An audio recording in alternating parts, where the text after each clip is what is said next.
What's up, guys? What's going on? This is RJ Game News USA, and I'm coming at you with another news story. And we have got to talk about this Mark Sanchez situation. It's completely out of control. So, if you like this kind of content, like, share, and subscribe, and let's jump right into it. So, before we get into the story, let me explain who Mark Sanchez is and what I know him for, what most of you probably know him for.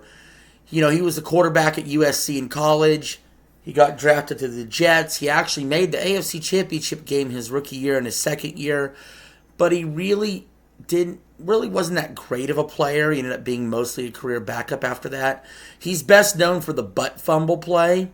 When he was the Jets quarterback, they ran a play action, and then he ran it up the gut, and one of his offensive linemen got lifted up by Vince Wilfork, and his face ran right into his ass, causing him to fumble, and the Patriots scooped and scored the play. It's probably one of the most embarrassing plays in NFL history. Either that or the fake punt with Pat McAfee and the Colts that had no offensive lineman blocking for him on a 4th and forever. Either way, one of those two plays is the most embarrassing. But Sanchez was also well known as being a broadcaster for Fox, and he was getting ready to call a game this weekend. I believe he was going to call the Raiders-Colts game because this incident with this stabbing took place in Indianapolis. Now, before I read the article from the Associated Press, when I first heard about the stabbing, my immediate thought was, oh God, did he die? And I found out he didn't, and he was in stable condition. And I was like, okay, that's great that he's, alive. And then I was, hoping he was okay and his attacker would be found. Well, then I had some shocking details run across my desk, and I realized, allegedly, Mark Sanchez was to blame for this entire incident and was actually the aggressor here and was stabbed by somebody who was defending themselves. So if you're as surprised as I am, let's read this article. Former NFL quarterback Mark Sanchez was pepper sprayed and stabbed multiple times during a late-night altercation with a 69-year-old truck driver in a downtown Indianapolis alley, which resulted in criminal charges against the Fox Sports analyst, according to court records filed Sunday.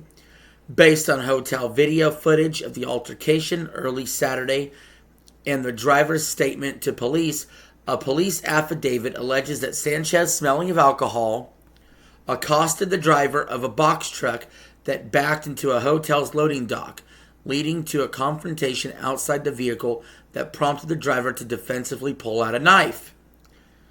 Sanchez was hospitalized with stab wounds to his upper right torso. The affidavit signed by police detectives said Sanchez remained hospitalized until early Sunday, according to police. The truck driver, identified as PT, had a cut to his left cheek, it said. So, again, remember, this is a famous former NFL player and current broadcast analyst. For the police to be so sure he was the aggressor, and with alleged witnesses and video, this isn't looking good for Sanchez. It seems like it's a pretty open and shut case. Of course, he is entitled to his day in court, and by no means am I casting guilt on him. It's innocent till proven guilty. But it's just not looking good. It's not a good look. I'm sure Fox will not be happy with this. Back to the article. Sanchez was in stable condition, Fox Sports said Saturday. There was no immediate update Sunday. His initial court hearing was set for Tuesday in Marion County courtroom. As the altercation escalated, the driver feared, "This guy is trying to kill me," and pulled his knife as Sanchez came at him, the affidavit said. Sanchez was initially stabbed 2 or 3 times, then stabbed again when he went at the driver again, it said.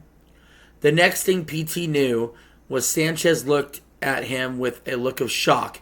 He slowly turned around and Mr. Sanchez took off northbound in the alley, the document said. Sanchez was in Indianapolis to call Sunday's Raiders-Colts game. Instead, he was charged with battery resulting in injury. unauthorized entry of a motor vehicle, and public intoxication, all misdemeanors. Police got a warrant to obtain Sanchez's phone and clothes from the hospital, the document said. There was no immediate court records indicating whether Sanchez had legal representation yet. Well, I'm sure he will. That's obvious. Marion County Prosecutor Ryan Mears said Sunday that his office would follow the facts and the law wherever they lead. That's a good response. What began as a disagreement between a 38-year-old former professional athlete and a 69-year-old man should not have escalated into violence or left anyone seriously injured, Mears said in a statement. And I want to pause on that thought for a second. That is really the issue with society nowadays. Everything has to escalate to the very fucking most intense thing. And I do not understand why. There is no reason that Sanchez and this driver should have been arguing to the... Like they just said right there. There's no reason anybody should have seriously been injured. I understand when alcohol is involved, judgment flies out the window. But this goes beyond that. This involves our entire psychology as human beings. Our needs, our wants, our selfishness, our greed, our inability to admit we're wrong sometimes, our inability to cooperate. More and more, society keeps getting more and more like this. And just sad to see. Just sad to see. Let's continue with the article. Fox Sports acknowledge Sanchez's absence Sunday. Sanchez told police at the hospital that all he could remember was grabbing for a window, the court document said. Sanchez said he didn't know who else was involved or where the altercation happened. Friday night in Indianapolis, one of our team members, Mark Sanchez, was involved in an incident that, to be honest, we are still trying to wrap our heads around, Kurt Menefee said Sunday on Fox's primary NFL pregame show. At this time, our thoughts and prayers are with Mark and his family and all of those involved. All right, that's a pretty standard answer. They did not completely throw him under the bus. Fox Sports play-by-play announcer Chris Myers also acknowledged Sanchez's absence on Sunday before introducing Sanchez's replacement, Brady Quinn. Myers said he wanted to send thoughts and prayers to Sanchez and everyone involved in the incident. Gee, sounded a lot like the pregame show, like it was kind of like the pre-planned statement, you know? The pre-planned corporate statement. But, Brady Quinn and Mark Sanchez, they're interchangeable. They're not really going to add or take away anything from the broadcast booth. Anyway, police officers also found Sanchez with the stab wounds when they were dispatched to a downtown pub around 12:35 a.m. Saturday. The truck driver was found in the alley. Details of the confrontation were disclosed in the affidavit based on video footage and the truck driver's statement to police. Guarantee you if there was no video footage, I can't say this for sure, but almost for sure, if there was no video footage, they would probably take Sanchez's side. Whatever Sanchez said, they would just roll with that. But video is video for a reason. At least for now, until AI starts showing video that shows people doing things bad and they actually aren't, which is a scary feature. But anyway, back to the article. The video showed a man believed to be Sanchez running in the alley towards the truck, the affidavit said. The driver works for a company that specializes in commercial cooking oil and recycling and disposal, and he was performed his work duties, it said. Sanchez opened the truck door and began talking to the driver, the affidavit said. Sanchez told the driver he couldn't be at the loading dock and that Sanchez had spoken to the hotel manager, the document said. Sanchez smelled of alcohol and his speech was slurred, the driver told police. I wonder why Sanchez really cared that they were there. I do. Affidavit says Sanchez threw truck driver to the ground. Sanchez followed the driver from side to side of the truck, the court document said. When the driver darted towards the driver's door, video showed Sanchez grabbing and throwing the driver toward a hotel wall. The fight continued against the dumpster, and Sanchez threw the driver on the ground, it said. Sanchez climbed into the truck, but got out when told by the driver he wasn't allowed in, it said. Sanchez repeated that he spoke to a manager and didn't want the driver to replace fryer oil, the document said. Sanchez tried again to get into the truck and blocked the driver from calling his manager, it said. Believing he was in danger, the driver grabbed the pepper spray from his pocket and sprayed Sanchez's face. Sanchez wiped his face and advanced towards the driver again, it said. Yeah, so I'm curious if Sanchez just made up the entire manager bullshit thing, or if there was any credence at all there. Because if there is, that gives some credence. But why does Sanchez even care that the driver's there? That's the part I don't get. Now, once he's pepper sprayed, him charging at him, I kind of understand, because you're going to get pissed off at that point. And I don't know if I would have went to pepper spray, to be honest. I don't know. It seems really, I don't know, it just seems crazy.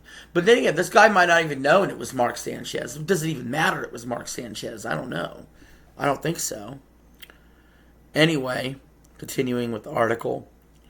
The driver then pulled out his knife and stabbed Sanchez as the ex-quarterback came at him, it said. The driver fell into the pallets on the ground, he told police. While PT was on the ground, he could only see the feet of Mr. Sanchez coming at him, making PT realize that he was in a life or death situation.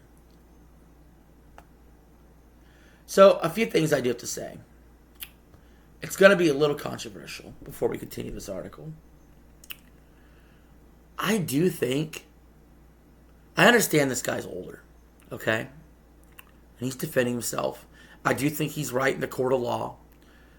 But have pepper spray and a knife. Like, it doesn't even occur to me to carry pepper spray and a knife. It doesn't even occur to me to, like, do that to somebody. Maybe it's because I'm younger, or I'm not a woman or an old man or anything. But I feel like if a guy's coming at me physically, I'll come at them physically. You know what I'm saying? I don't even think that way. Maybe I'm naive a little bit. Maybe I don't live in a dangerous area of the country. But that's just not how I would do things. Like I said, it doesn't look good for Sanchez, though. Anyway, back to the article. Sanchez had a 10-year NFL career before retiring in 2019. He appeared on ABC and ESPN for 2 years before joining Fox Sports as a game analyst in 2021. The Long Beach, California native starred in Southern California before he was selected by the New York Jets with the 5th pick of the 2009 NFL Draft. Sanchez also appeared in games at Philadelphia, Dallas, and Washington. Sanchez is married to actor Perry Matfield, a former USC cheerleader, whose credits include Shameless, In the Dark, and Chad Powers. She told Glamour recently that the couple had twin daughters in March. That's another thing that's sad about it. He's a father. This should have never happened. It's a shame. It goes to show you can't just jump to conclusions. When I first heard that Sanchez was stabbed, obviously I was thinking, oh man, some criminal was trying to rob him, right? Nope. Turns out Sanchez was fucking around with the truck driver. And that truck driver didn't want to fuck around. So anyway, the situation's out of control. We'll have to see what happens with Sanchez and Fox and the charges. I'm sure he's not going to serve any actual jail time. But money, he's going to have to probably pay a pretty penny to PT over there. Anyway, guys, thank you for watching the video. Leave your thoughts in the comments below. And I'll see you in the next one. Peace. RJ out. Have a good one.